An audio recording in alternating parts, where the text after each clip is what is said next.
The views expressed and the opinions given by the individual host and their guests do not necessarily reflect those of Para X, its affiliates, or its sponsors. It's coming. All these voices.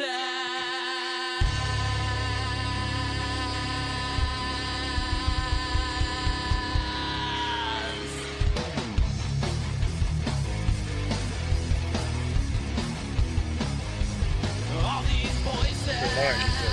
They're not yours. You had no right to them when you were alive, and you have no right to them when you're dead. That's what it sounded like.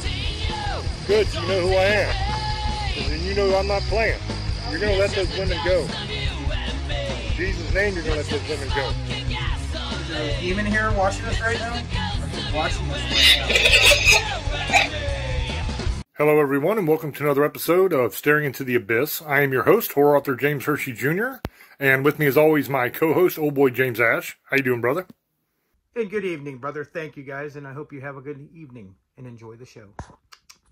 On tonight's episode, we're going to be talking about Eastern Airlines Flight 401, or as it's sometimes referred to, the ghost plane. Now, I'm not going to get into like all of the exact particulars of this as far as complete stats and everything. I'll tell you a little bit about it, but it's not really the crash that I really want to talk about tonight. It is what has happened since the crash and what that means in theory as far as the paranormal goes. So Eastern Airlines Flight 401 was heading from New York to Miami, and it crashed in the Everglades. 101 people died. I think there were like 75 survivors, something like that.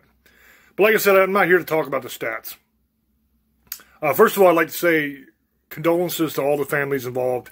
That sucks, man. I in no way want to talk about the people that died or anything like that. I'm just talking about the phenomenon that's going on. So that's what we're going to be doing. So basically, this plane crashed in the Everglades. And they did what they always do with plane crashes. They go in, they try to find survivors. They try to recover the dead, whatever kind of wreckage that they can recover. Try to find a black box, find out what the hell happened. So they found out that what ended up happening with this plane is there was some malfunctioning landing gear.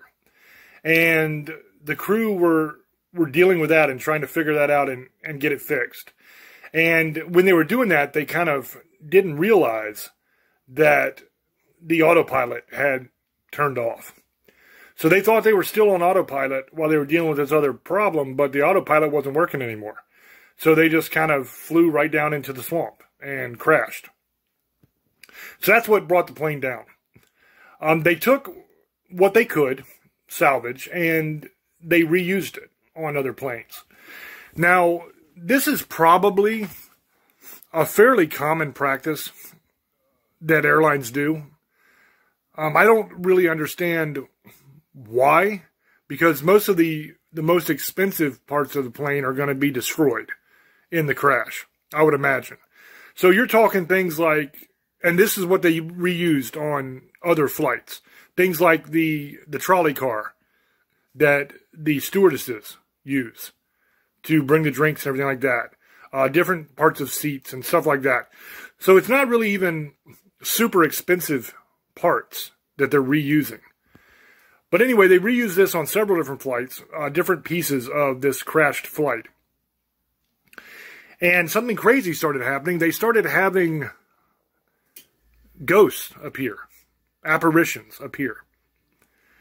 Now, it didn't just appear on the reused parts. It also appeared on the wreckage. So when they took the wreckage back, they were starting to have apparitions happen around the wreckage where they were storing it. And now bits of the wreckage are actually scattered in a couple different museums. One of them being the Warrens Museum. And you even have apparitions happen there with the little pieces of the wreckage, which is pretty fascinating stuff. So they replaced or reused some of these parts of wreckage on other flights. And you started having apparitions on those flights where people would be reporting seeing ghosts on the flights of like a pilot and stewardess, different crew members, and people were kind of getting freaked out. So the basic idea here is they reused the parts, and there was something attached to the parts because of the tragedy. It got to the point, and it got so bad that they actually took all of the parts that they had reused from the crashed flight and took them off and replaced them with new parts. And when they did that, all of the sightings stopped. So they weren't having ghost sightings anymore on these flights after they got rid of the wreckage that was reused. So that would tell me that almost 100%, whatever the phenomena was attached to that wreckage. So that brings me to what I want to talk about tonight. Now, I apologize to anybody if you wanted a much more detailed accounting of Flight 401 and what happened. I gave you the basic. That's basically what happened to the plane. I don't really want to get into all the different dead and the names and all that. It's just macabre. I don't want to do it. It's not relative to what we're going to be speaking about tonight, and there's really no point. So we have determined that whatever the paranormal phenomena was that was happening is attached to the wreckage of that flight. And when they reused the parts, they had phenomena. When they took the reused parts off, phenomena stopped. Okay. Cut and dry, pretty easy. But what I want to try to figure out tonight and talk about tonight, because it's an interesting question, is what kind of paranormal phenomena was it? Did you have actual haunting of the objects? Or did you have simply a psychic impression of the energy? That a replay haunt is what we would call it.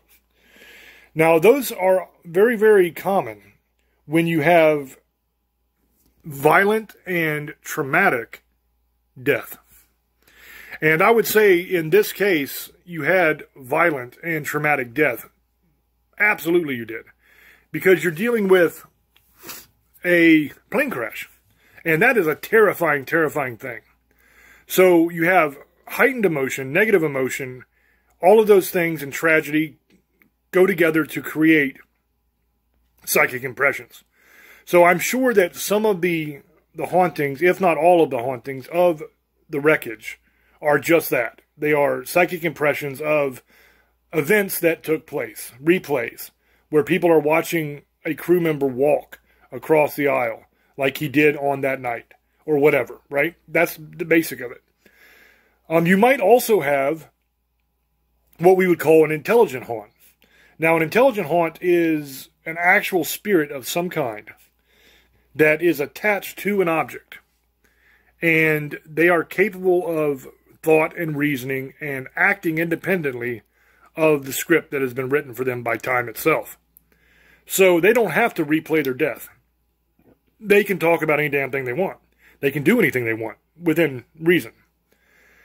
Now, most likely, what we have in this situation is psychic impressions. That's what I would say.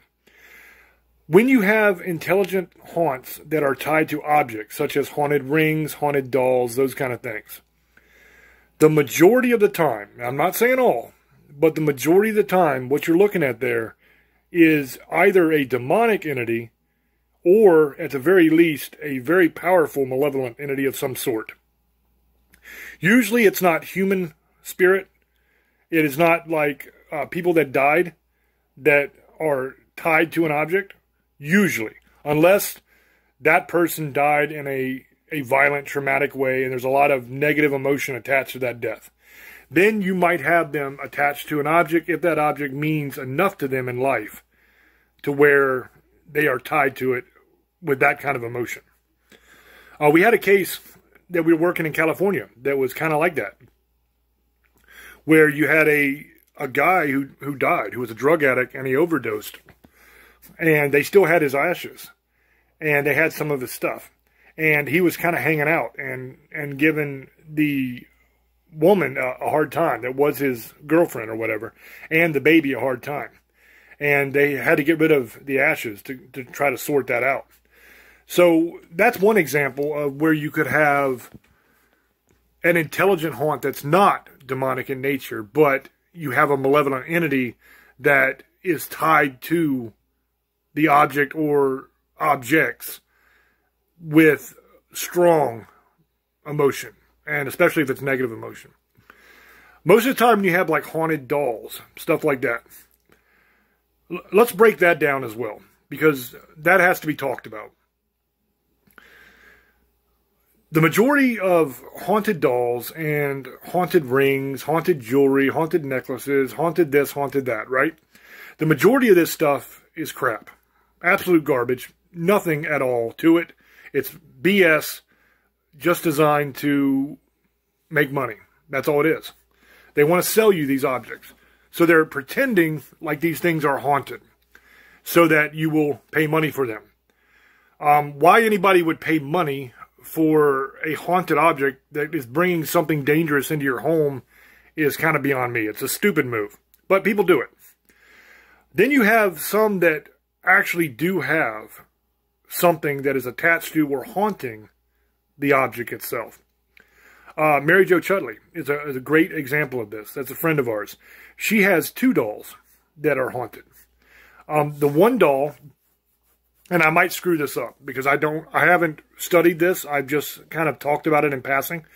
The one doll, I believe, does have a demonic, or at the very least, severely malevolent entity, but I think it's a demonic entity that is attached to it. And then the other doll has the spirit of a child that is attached to it that owned the doll in life. The mom made the doll for the kid or something along those lines. She can tell you the story better. Go check out Mary Jo Chudley. She's told that story about her dolls 100,000 times, and you can look at it. But that's an example of both, where you have a demonic entity that is attached to an object, in this case a doll, and an earthbound spirit, a human spirit that died that is also attached to this doll. Now, take that with a grain of salt, okay? That being said, I'm not saying that Mary's lying. Mary Jo's not lying. We know Mary Jo. She's a good lady. She's not lying. There is activity with those dolls. But we don't know for sure what it is. Okay, the one I'm pretty sure is a demonic entity. That fits and makes sense. The second one that claims to be a child also might be a demonic entity. We don't know that for sure. They claim that it's not. They claim that it is the spirit of a child that is attached to that doll, or the spirit of the mother. I don't remember which. Like I said, I'm probably screwing all this up, and if I am, I apologize. But either way, it's supposed to be an earthbound spirit. I believe the spirit of a child. And a lot of times, demons will pretend to be children. And demons will pretend to be weak, and they will kind of work behind the scenes and attack you in really bad ways behind the scenes, to where you don't see the attack coming. You don't realize that you are being attacked because it's so subtle. I can tell you that there has been health issues with her and her husband since they took these dolls in. There's been a lot of health issues and a lot of bad things that have happened to them. So I have no doubt that there is actual activity going on there. I think it's demonic. I think possibly both are demonic. But I'd have to really check it out to know for sure. But that's my idea on it. I know at least one is. But that's an example where you have a demonic entity and supposedly a regular spirit at the same time haunting 2 different dolls in the same area, because the dolls are literally kept in the same area. So that shows that it can be done. Okay, you can have objects that are haunted by an intelligent entity of some sort. Usually it's something that means something to that person, such as the doll that meant something to that little girl. I don't see wreckage from a plane, like a trolley cart that they bring drinks on, really meaning anything to those people. You could make the argument of the violent death and the traumatic death, and that's why you have that psychic impression. I'm good with that. That makes sense to me. That's what I think it is. I think it is a psychic impression, not a intelligent haunt on these objects that were reused from the flight. So, old boy was talking to me about this case, about this story, and he was telling me that there were actually examples where this had happened before. And I'm sure when he comes on, he'll probably talk about that. And what I'm wondering is, how common is this practice to reuse wreckage from a tragedy? And how much has to happen before they pull that stuff back off? I would think, if it was me, I would just not reuse it, because it's not like you're saving a ton of money anyway. I mean, a couple $1,000 at the most for the different little things that you can reuse that didn't get destroyed. What is the point in doing that and using something that at the very least is going to be carrying all of that bad energy? You know, to me, it's just not a good thing, especially for the families that lost people. I mean, imagine you lose somebody in a plane crash, and say the trolley car like flew up and hit him in the head and killed him or something. And then the trolley car is fine because it, hit them in the head. So they reuse it on another flight. Well, that's the thing that killed your mom or your dad or whatever, dude. So imagine that they're reusing that on another flight, and somebody else is sitting next to it, or God forbid you have to sit next to it one day. That's terrible. So I wonder how often that happens. And I also wonder how much has to take place before they say, you know what, let's take this off. Because we're getting a lot of reports here of paranormal activity, of ghosts being seen, those kind of things. And we need to get rid of that. Old boy also talked to me about a very interesting thing. He was saying that he has this whole theory on cheating death. And hopefully he'll talk about it. If he's listening when I'm talking, sometimes he's eating dinner and not paying no damn attention to me. But if he's listening when I'm talking, maybe he'll hear this and he'll talk about it. But it goes along with the Final Destination movies. And the idea is that you can cheat death if, like, say, a lot of people believe in spirit guides or guardian angels or stuff like that. If you get some sort of warning from your spirit guide or your guardian angel, or maybe you just have a premonition that something's going to happen, so you avoid that situation and you don't die, that you can cheat it, but that it comes back for you. That's really interesting. I actually think we're going to do a show on that at some point, because I'd really like to check that out and kind of go into that a little bit deeper and figure it out. So what I'm going to do now, I think, is I'm going to throw it back over to Old Boy. Because before I get too deep into all this stuff, I want to hear him talk about what he wants to talk about, see if he talks about this. And then I'll come back on the other side, maybe if there's time, and kind of get into it a little bit more, a little bit deeper, and kind of figure that out. Because that's an interesting topic to me. So, Old Boy, go ahead, brother. Thank you, brother. The Hauntings and Stories of Flight 401 from Georgia to Miami. My opinions, I'll tell you guys in a minute, and some of the stories I've read about. And you guys, like I said, you always can leave comments about our shows down in the comment sections. Please, no fighting. You believe in something, that's your business, your beliefs, your religion.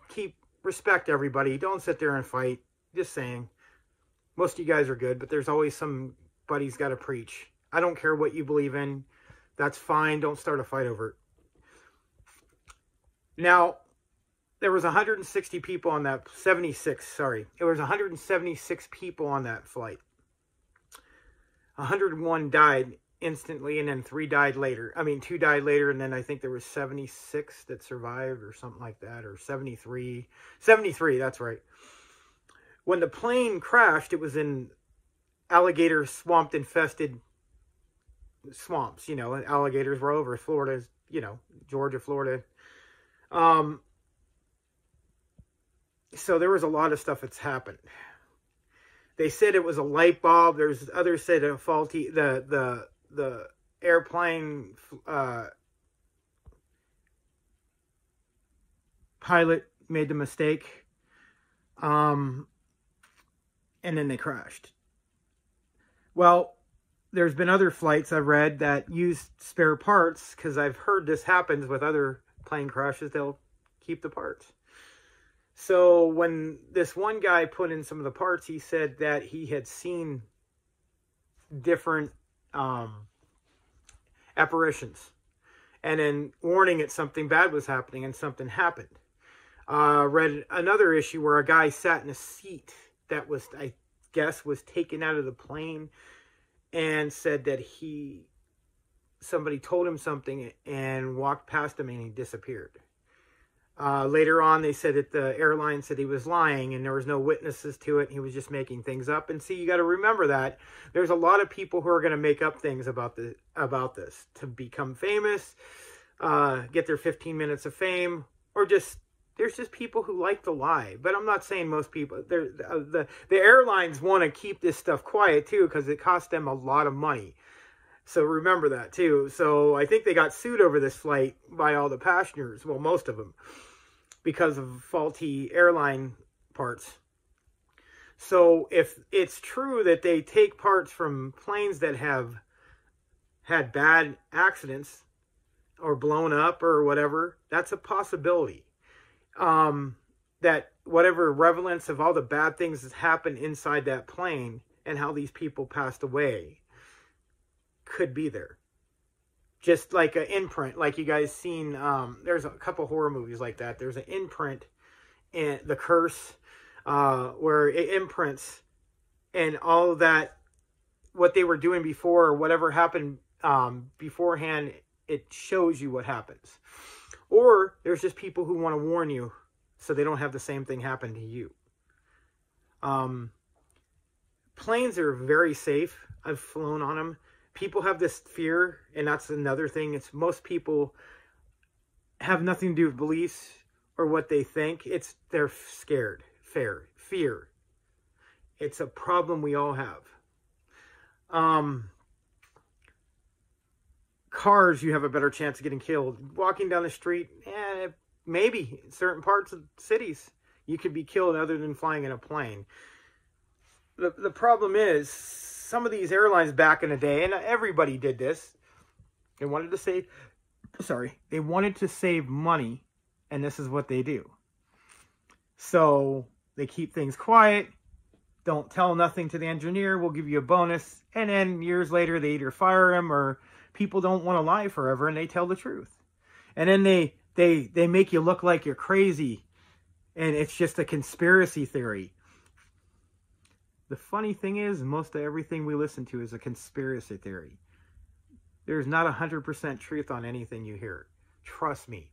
There's always somebody giving their personal point of view, bias sometimes, a lot of times, or they're not telling you the whole story. There's always the truth, the person talking, or the other people. There's 3 stories.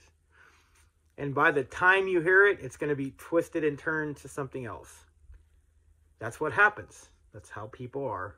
It's the telephone effect. I say one thing, call James and tell him. He's going to tell somebody a little bit different. That person's going to tell, and then you're going to get somebody who likes to exaggerate, make it bigger. And it gets bigger than bigger, and every time it gets told. Do I believe that there's a curse with that plane? There might be. They're still saying it was a light bulb. It blew up the plane or caused the plane to crash. It didn't blow up, it crashed. You never know. There's some things are meant to happen, guys. Like, I don't want to bring it up because September 11th was really a bad tragedy. But there was people who were supposed to be there and, like, months later passed away in a weird crash. There was a flight that I read about a guy who last minute, like Final Destination, didn't go on the plane. And he survived. Well, a month later, he crashed in another plane.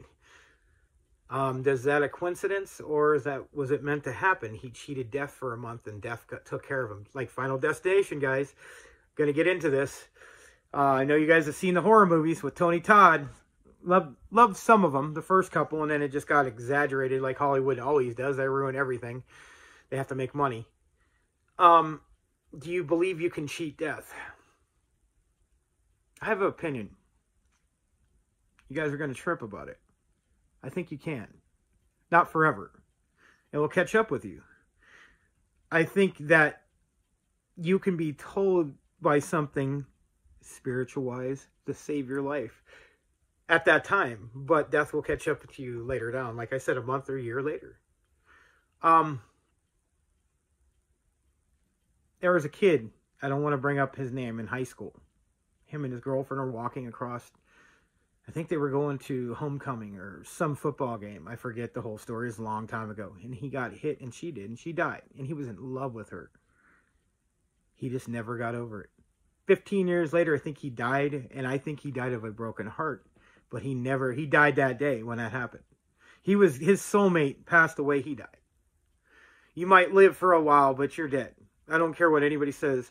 Your soulmate goes, and this is my opinion. I don't care what anybody thinks. That's their business, whatever. I don't care. Eventually, yeah, you'll find somebody else, but a part of you dies. And if it was really meant to be your twin flame soulmate, you're supposed to be, you'll find a way to get there. You'll rather be dead. People are going to get mad about that. That's your opinion. I don't care. That's fine. Believe whatever you want. I'm not trying to make fans.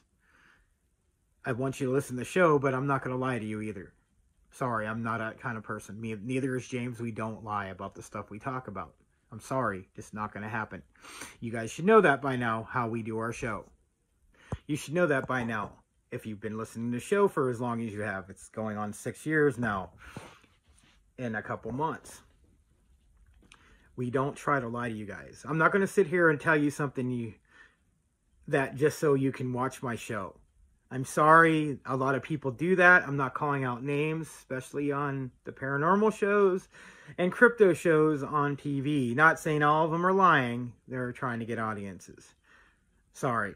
You can get pissed off all you want. I'm just telling the truth. I don't lie to people. There's no point. And I think that's some of our problems. We can't screw people over and lie to them. But, it's just our point of view. You don't have to believe us. You can believe whatever you want. I'm not trying to force anything down your throat. You guys are going to believe what you want. I would rather you question us anyway. We're not experts. We have experience, and we check out this evidence we get told. And we'll look it up. Especially James. He's like a human walking dictionary. And I'm not playing on that. He was a Mencha kid. He's one of the smartest people in the country. And probably the world. If you don't, he'll prove it to you. Trust me. Now back to this flight. Do I think some of the parts were cursed? Yes. There's probably a possibility. One, that's really messed up in the first place to do that. If it's true, we don't know 100%. We're just going by what we're reading. And come to find out there was a couple pieces, and I'm not surprised. Yes, their essence could be there. It could be a very big possibility. And this is to the families and stuff. I'm not trying to be disrespectful. I want you to know this is what I mean this. I feel sorry for your loss is the first thing I want to say to the families. I know it was a long time ago in the 70s, but I just want people to know that I'm sorry for your loss. Because you never really get over something like that. I know that because I've had tragedy in my life. I think we almost all have. I wouldn't put it past companies though, knowing how they are to save a buck. Yes, especially back in that day, it was a different time, different things you can get away with. You pay somebody a little bit of money, they shut up and turn their backs. Years later, somebody gets mad and gets fired, and they tell the whole on everyone, even though they were involved in it to try to get themselves out of trouble. That's what a lot of people do. They think they're not at fault because they only did a little bit, but yet you are, because you were involved in the whole situation. It doesn't matter what you did. It wasn't as bad. You were still involved in it. That's what people need to start realizing. When you do things, you still had the... It's not like, like a murder. I was there. Well, you planned to kill the person. Yeah, you might not have pulled the trigger, but you did it. You were there. You knew it was going to happen. Then you go blame the other person so you get yourself out of trouble. Human beings. But it happens with a lot of things in every situation. Yes, I believe some of these people did see these passengers. The guy was the pilots who passed away. Possibility is very there. I believe that. I mean, I would like to read more research because I have a little bit. You know, I've heard the movies. I know there's a bunch of movies about it and stuff like that. And I think they even made Airplane from that. I don't know. I don't want to say that 100%. I know because, you know, Airplane was an Airplane 2 were supposed to be jokes about airplane liners crashing. And it was just, you know, but I don't know. I have my opinions on that too. I know you guys have seen those movies. So I think it's got the guy who plays Naked Gun, you know, forget his name, Lindsay Neeson, whatever. Funny guy in Naked Gun, you know, all those movies, the Dracula movies. He was always in those comic, outlandish movies. They're just ridiculous. But yes, there's a very much possibility there's a stamp on these a ghost stamp, not a finger stamp, God, on these parts because of the tragedy that has happened. And they could be cursed, or they could be warnings to tell you what's going to happen. And I heard there's other crashes that's happened. Other planes have had parts and they've crashed, or had emergency landings, and people, another crash had like some of the parts of the engine in it, and they crashed. So yes, I believe that. I believe that's a very much of a possibility. It's not impossible, guys. I don't know what your opinions are. Like I said, leave it in the comments. Do you believe that? Do you believe when a big tragedy happens that, like 9/11, there's people who say that, I don't hate to bring this up, but there was so much tragedy there that you can feel the energy. And just like World War II, like Normandy and stuff like that, you can feel the tragedy that's happened in certain areas. It's just there. There's nothing you can do about it. It's stamped there forever because of the stuff that's happened. There was so much trauma. Like Gettysburg, you know, James and them go out there, they see a lot of things, and I'm just trying to show you examples, guys. There's so much stuff, you keep seeing stuff. Why? Because there was so much trauma and bad things that's happened. What happened with the Nazis and what they did to the Jewish people were horrible. Some of those camps have been burned, but they even said they can hear stuff still. Horrible things that happened, and it did. And I believe that. You know, like Dracula's castle, horrible things happen. He killed a lot of people. They said it's the most haunted place in the world. I won't doubt that. Did you know what he did? I mean, go watch our show. We did a show about him. He was not a great person, Vlad the Impaler. Neither was his dad. And did some really bad things to people, man. So, yes, I believe it could be. I believe some of these people are not lying. Trust me, the airline wants to shut up anything they can keep from them losing money. Of course, they're going to pay people off. That's with every business that does that. So that's my opinion, brother. There you go. Have a good night, guys. Hope you enjoyed the show. Or my opinion. All right. Thank you, brother. Yeah, he talked about it a little bit. Okay, so first let me kind of wrap up the Eastern Airlines 401 thing. In my view, what we have with the wreckage there is mostly psychic impressions, replay haunts. I don't think that it is intelligent haunts. I've never seen any kind of evidence of it trying to communicate with anybody or pass any messages or anything like that. So I think what it is just simple replay haunts caused by a traumatic occurrence. Traumatic death, psychic energy, there you have it. So that is the answer to that. But there is something very interesting about this case as well, because this is a documented case where you have many, many witnesses that have seen the apparitions on the different flights and in the locations where some of this wreckage is stored. So this is a proof positive of the existence of ghosts. Whether they're replay haunts or intelligent ghosts really doesn't matter for what we're talking about here, because it is the proof of the existence of the paranormal, which is awesome. Whenever you have that, that's always a good thing. So if for nothing else, this case is very important and very interesting because it proves to a lot of people that ghosts do exist.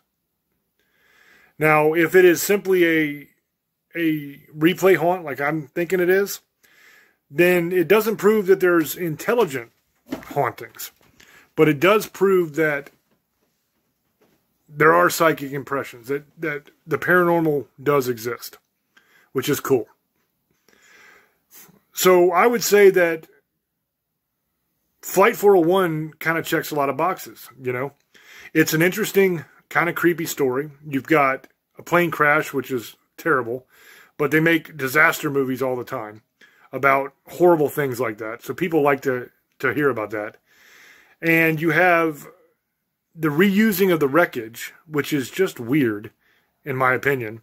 But, I mean, it's a business move. Maybe it's a good move, but it's just weird. I wouldn't do it. And then you have apparitions occurring. Now, luckily, the apparitions didn't hurt nobody. They didn't crash any other planes or anything crazy. But if you wanted to take this story and write a story from it, that would be a good idea. You could make the apparitions cause other accidents and stuff like that. I might write that book. I've been thinking about writing another book. I've written 4 bestsellers already, and I've taken a pretty good break. So maybe that'll be my next book, something along those lines. That's kind of interesting to me. So that kind of wraps that up. On the matter of the Final Destination theory that old boy has about cheating death, that one is very, very interesting to me as well. Do you think it's possible? Do you think that it's possible to get some sort of premonition or some sort of early warning of a tragedy or disaster that's about to happen and to avoid that tragedy? To answer that, I would say, yeah, it probably is. I can tell you an experience from my own life that I've talked about on the show before. When I was a little kid, I was growing up over in Germany because I grew up military. And we had to watch the Challenger launch of the Space Shuttle Challenger from the classroom in school. It was a big deal because we were base kids and you wanted to be able to see what America was doing because we were living overseas. So there was a matter of patriotism and pride in the country and all that. And you also had the first teacher in space, in Krista McCullough, on that shuttle mission. So that made it a big deal for the schools as well, because they all wanted to show the first teacher in space, and it was this really cool, feel-good moment. Well, the night before that launch, I had a dream that the space shuttle exploded. And it took place exactly as it took place in real life the next day. As I sat in that classroom watching the Challenger go up and then explode, and watching the different directions that the pieces of it went and everything. I mean, it was identical to what I dreamt the night before. Now, I didn't warn anybody because I thought it was just a stupid dream. But that is proof positive that you can have a premonition of something that is going to happen in the future. Because I did have a premonition of something that was going to happen in the future. Did absolutely nothing with it, but I had it. So I know that it exists. So we know that we can have those. In having those, what if I would have been able to get in touch with somebody? What if I would have called NASA and said, hey, look, the shuttle's going to blow up and this is exactly how it's going to happen. And of course, you're going to think I'm a crackpot. But maybe they get their engineers and their maintenance guys to just kind of give it a once-over and check the seals. Maybe. Maybe they realize, hey, there's some damage here because of ice and everything. So maybe we ought to scrub this launch for a while and fix it. Maybe it never explodes. Maybe those astronauts don't die. In that case, if they don't die, then what happens? They've cheated death. Essentially, they were supposed to be dead, and now they're not. So, what do we do? What happens to them? Does death come back and claim them later on? That's what Old Boy's saying. That's his theory. That you can cheat death for a while, but it will come back and find you, just like the Final Destination movies. That's interesting to me. I want to look into that and research that. And I'm going to promise you now, we will bring you a show sometime in the future that will deal with that exact topic of whether you can cheat death. And if you do cheat death because of a premonition of some sort, does death come a-calling? Does he come and try to get you later? And do you have to spend the rest of your life trying to avoid death? I mean, I guess most people kind of spend their whole life trying to avoid death anyway, right? So what the hell? I don't ever really think about it, to be honest with you. I died when I was younger. So I've already died once. So I know what's on the other side. And I'm not afraid.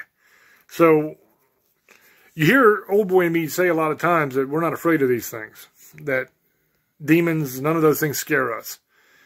I died when I was young, so I know what's coming. I'm not afraid. I'm perfectly cool with death. I'm cool with dying whenever and going back to where I was. And I'm cool with it because it's wonderful and I'm looking forward to it. So I'm not afraid to die at all. And old boy was a very, I'm not going to get into detail on this because I don't know what he wants me to talk about, but let's just say he had some health problems when he was younger and he's died before as well. So death is an old friend. if you catch what I'm saying. So it doesn't really scare us. So I don't really spend my life avoiding death. I don't ever give it a second thought, to be honest with you. I go out and I live my life and I do what needs to be done. You know, when I work a case, I don't go into that case afraid that I'm going to be hurt or killed or something like that. I don't care. I'm going in there to help somebody, and that's what I'm going to do. And I don't give a damn what it takes or what happens. You know, if I come out the other end bloody and dead, oh well. If I save that family, it's worth it. You know, that's the way I look at things. And I know old boy does as well. But most people, I think, spend a lot of their life avoiding death. At least in different stages. Because when you're young, you never think about death. You don't care. You think you're going to live forever. But as you get older and your body starts failing on you and things start going wrong, you start thinking a little bit more about it. And you think, man, I'm going to die someday. This is not good. I'm not indestructible after all. I have those kind of thoughts. You know, I'm not afraid to die, but I really am not looking forward to living the next 50 years falling apart, you know, because as you get older, man, things stop working. Your legs don't work right. Your arms don't work right anymore, not like they used to. You know, you used to be able to fight all night long and just raise hell and have a hell of a fight. And then the next day you're a little bit sore, but you're fine. You just move on. Now you barely move wrong and you're sore for a week. And you can barely move. You look like Frankenstein walking around. So I'm not looking forward to that portion of my life, of spending it as my body breaks down and I can do less and less and less.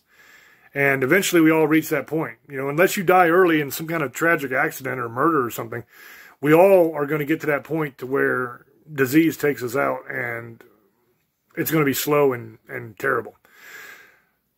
I don't really know where I'm going with that. That's kind of a bummer way to end the show. So I'm going to throw it back over to old boy and let him give his final shout outs and all that kind of stuff. And then I'll be back to wrap up and we'll close this one out. Old boy, go ahead, brother.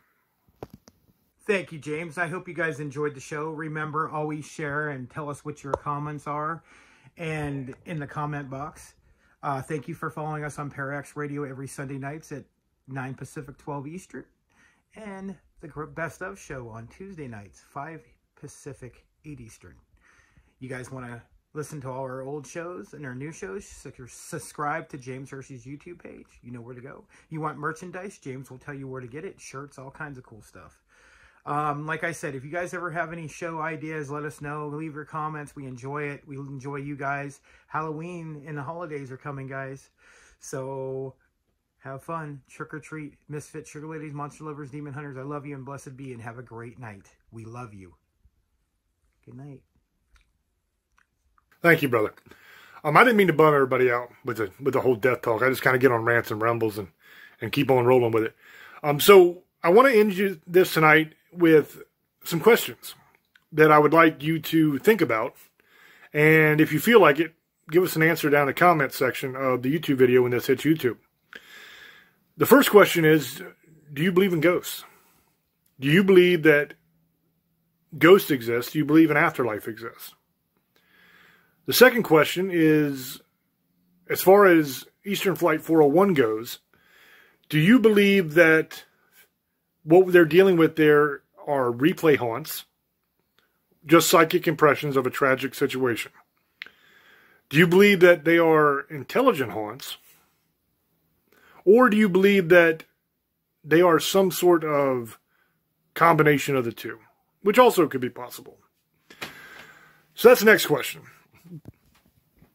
Do you believe that the paranormal activity that was reported, the sightings on the different flights, do you believe that that was directly linked to the wreckage of Flight 401, or do you think that is just a coincidence? I happen to think it's directly linked because there's too much evidence saying it's not, but that's your choice to figure out on your own as well. So that kind of wraps up Flight 401. Other than the fact of, do you think that this is proof that hauntings exist? Because I do. So answer those questions, if you would, in your own head or down in the YouTube comment section. Now, as far as the cheating death, got a couple questions for you there as well. Do you think that it is possible to cheat death? Do you think that it is possible to have a premonition of your own death and to somehow do something to avoid it? Or do you believe that our fate is pre-written? That we are born with an expiration date, essentially. And the date of our death is set in stone. So there's nothing you can do to avoid it. That when you're supposed to die, you die. And there's no premonition or no outside interference that's going to change that. Do you believe that? Do you believe that there have been cases of people that have cheated death and then died a few months later in almost the same way that they were supposed to die the night that they didn't die? Because that's one of the claims that old boy was making tonight. He was saying that there's actual cases of people that's happened to. And I'm going to look that up. I want to find that information. I'm going to get with him and see if he can point me towards it and really do some research on this. And we're going to bring you an episode here in the future, an episode of Staring on this topic. And in that episode, I'm going to include actual examples of people that this has happened to and tell their stories, if I can find them, if they exist. I think that'll be very, very cool. And it'll be a very interesting and awesome episode for all you guys to check out. So let me know down in the comments section when this hits YouTube if that's something that you would like to see. I'm going to do it regardless. But it's good sometimes to get feedback from the audience and see if you guys are enjoying the shows and what kind of shows that you would like to see if we haven't covered already. And that's another thing you can put down in the comments section. If you have an idea for a show that you would like to see. So say you want us to do a show on how lampshades are made in Taiwan or whatever. Obviously, we're not going to do that, but that's just a ridiculous example. But say there's some subject matter that you want us to do a show on, and we have not done it yet. Go ahead and leave that in the comments section, and if we have done an episode of that, because we've done going on like 250, almost 300 episodes of Staring into the Abyss already over the years. We've been doing this for like 6-7 years. We've been doing Staring. So we've done a lot of subject matter. So if we've already done an episode on it, then I will just kind of pop into the comments there and leave you the link so you can go listen to it. If we haven't yet, then chances are we'll work up a show in the future and you'll get to hear that episode that you want to hear. So leave that down in the comments section if there's anything that you'd like to hear about. Thank you all for tuning in. Thank you all for hanging out with us like you always do. We appreciate you. Got to do all the shameless plugs. The YouTube channel is youtube.com/James Hershey Jr. That's where everything is. That's where you will find every episode of Staring into the Abyss. Like I said, going on 300 now. There's a lot. Every episode of Tales from the Abyss, which is a documentary project that we're working on, where we do little episodes of documenting actual cases that we're working. Because I have a team, Old Boy has a team. Together, we make up Tales from the Abyss. And the cases that we work, we film, the ones that we can, that we have permission to. And we bring those to you on Tales from the Abyss. So every episode of that is there. There's like 30 or 40 episodes of Tales that are up on the YouTube channel you can watch. Every episode of Paranormal News is up there. Paranormal News is a show where I kind of go in and look at news articles and kind of break them down for you. Ones that have something to do with the paranormal or with futuristic kind of science or something like that. They're kind of interesting paranormal articles, and they take place usually in the mainstream news, and I just kind of go through them. It's almost like Staring, but it's a mini version of Staring. If you don't have an hour to watch the show, it's just me, and I am just breaking down the article, reading it to you, giving my opinion, that's it. So every episode of that is there. There's almost 300 episodes of Paranormal News on the YouTube channel as well. So there is a ton of stuff, man. You're talking almost 1,000 videos that are up on the YouTube channel, 100% free. Please go there, subscribe to the channel, enjoy it. Click that little notification bell thingy so that you know when I post. I'm going to be starting to do some more paranormal news, I think, soon. I'm still working on the Tales from the Abyss project. I got some cool stuff coming up for that soon. And we do Tales almost every week. We try to do it every week. We're on Parax Radio, so we have to do a weekly show there. Some weeks we'll play a replay if something's going on. We're traveling for a case or something. We can't do a live show. Then we will do a replay show. So that's why sometimes there'll be a gap on the channel. But anyway, check out the YouTube channel, youtube.com/James Hershey Jr. Go there, subscribe, enjoy. Also, the merchandise store. If you want to support Staring, you want to support us, and you like merch, then the merchandise store is a great way to do that. The link to the merchandise store is in the description box of every single video. So if you go to the YouTube channel and click on an episode of Staring and go down in the description box, you will see the link in the merchandise store. That link will take you to the store. You can buy merch. There's t-shirts, there's posters, there's sweatshirts, there's towels, stickers, mugs, all kinds of stuff. You have a bunch of different designs. You have the Staring design, you have Tales, you have all kinds of different horror themed stuff, which is very, very cool. And the prices are pretty low. I keep them as low as I possibly can. And the quality is pretty damn good. So if you want to support us, great way to do so. We are also on Stream TV. I know there's a lot of shameless plugs, man. It's just we keep getting more involved in more and more things. We got more and more things to plug. Stream TV. The channel on Stream TV is called Abyss Broadcasting. And on there you have 24 hours a day of Staring into the Abyss and Tales from the Abyss. So Abyss Broadcasting, Stream TV, it's a streaming app, and all of our shows are on there. So thank you all for tuning in. Thank you for hanging out and watching, and all the support and all the love you give us over the years. We greatly appreciate you. And until we speak to you again, love many, trust few, and do harm to none. God loves you, and so do we. Bye-bye.